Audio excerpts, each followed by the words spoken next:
మీరు రైతైతే ఈ వీడియో పూర్తి చూస్తే మీ ప్రతిరోజు సంపాదన ఎలా పెంచుకోవాలి అనే విషయం మీకు కూలంకుషంగా ఒక అవగాహనకు మీరు రాగలరు.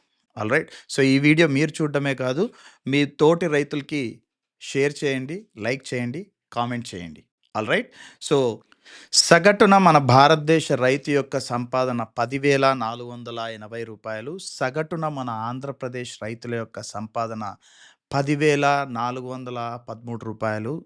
సగటున మన తెలంగాణ రైతుల యొక్క సంపాదన రూ. 9,403. అక్షరాల మీరు ఆలోచించండి.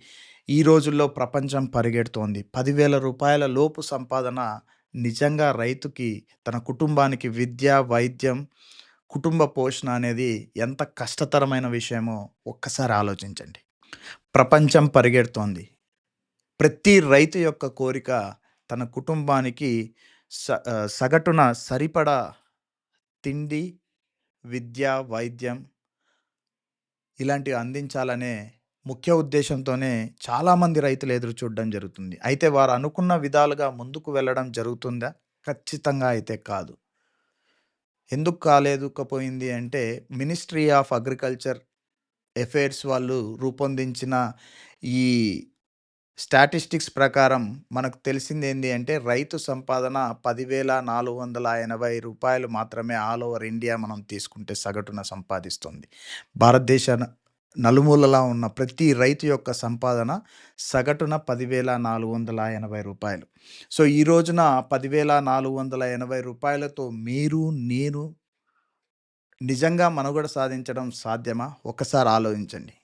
ప్రతి రైతు యొక్క ముఖ్యమైన ఉద్దేశ్యం డబ్బు సంపాదించాలనే ఉంటుంది. వ్యవసాయంలో లాభాలను గడించాలనే ఉంటుంది. సో, అందుకు సరిపడా వనరులు ఉన్న ఒక విజ్ఞానం లేకపోవడం వల్ల వెనకంజ వేస్తూ ఉంటారు. వెనకల పడిపోతూ ఉన్నారు.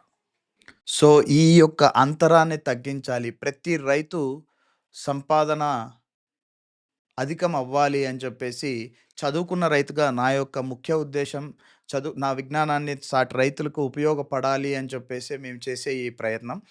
చదువుకున్న రైతుగా నేను ఒక సిస్టమ్ అనేది డెవలప్ చేశాను. Easy money mission. వ్యవసాయంలో ప్రతిరోజు రూ. 2,000 ఆదాయం, ప్రతి నెల రూ. 60,000 ఆదాయం రైతుకు సృష్టించాలి అనే ముఖ్య ఉద్దేశంతో ఈజీ మనీ మిషన్ అని చెప్పేసి ఈ యొక్క ప్రోగ్రామ్ అనేది డిజైన్ చేయడం జరిగింది. సో, ఈ యొక్క ప్రోగ్రామ్ ద్వారా మీరు నేర్చుకోపోయేది ఏంటి అంటే, సరైన విత్తనం ఎలా ఎన్నుకోవాలి, ఇలాంటి పూర్తి ఒక స్ట్రక్చర్డ్ సిస్టమ్ లాగా మీరు స్కూల్‌కెళ్ళితే అ, ఆ, ఈలు ఎలా నేర్చుకున్నారో ఈ వెబినార్ అటెండ్ అవ్వడం ద్వారా వ్యవసాయాన్ని నిర్దిష్టంగా ఎలా చేసుకోవాలి, వ్యవసాయంలో లాభాలు ఎలా గడించాలి అనే పూర్తి వివరాలు ఈ వెబినార్ ద్వారా తెలుసుకోబోతారు. సో, రైతుగా మీరు చేయాల్సిందేంటంటే సాటి రైతు కూడా ఈ సంపద సృష్టికి శ్రీకారం చుట్టాలి అని కోరుకుందాం. ఈ వీడియోని లైక్ చేయడమే కాదు, కామెంట్ చేయడమే కాదు, షేర్ చేసి సాటి రైతులకు సహాయపడండి. మీరు కూడా వెబినార్ అనేది అటెండ్ అవ్వండి. సో, వెబినార్ అటెండ్ అయితే పూర్తి వివరాలు ఈ వెబినార్ ద్వారా మీకు షేర్ చేయడం జరుగుతుంది. Thank you very much. జై హింద్. వెబినార్‌లో కలుద్దాం.